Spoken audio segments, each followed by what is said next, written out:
السلام علیکم، کیا حال ہے؟ امید کرتا ہوں آپ خیریت سے ہوں گے۔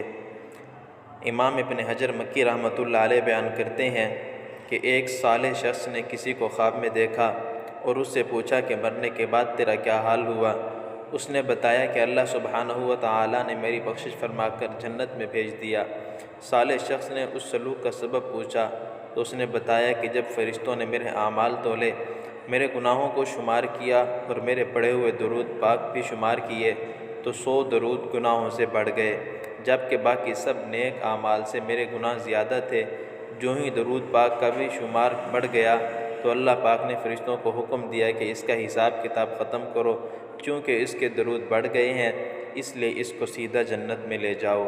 اس لیے دوستو، ہمیں بھی نبی اکرم صلی اللہ علیہ وسلم کی ذات کے اوپر درود شریف پڑھتے رہنا چاہیے تاکہ ہمیں بھی قبر آخرت میں حضور صلی اللہ علیہ وسلم کی شفاعت نصیب ہو۔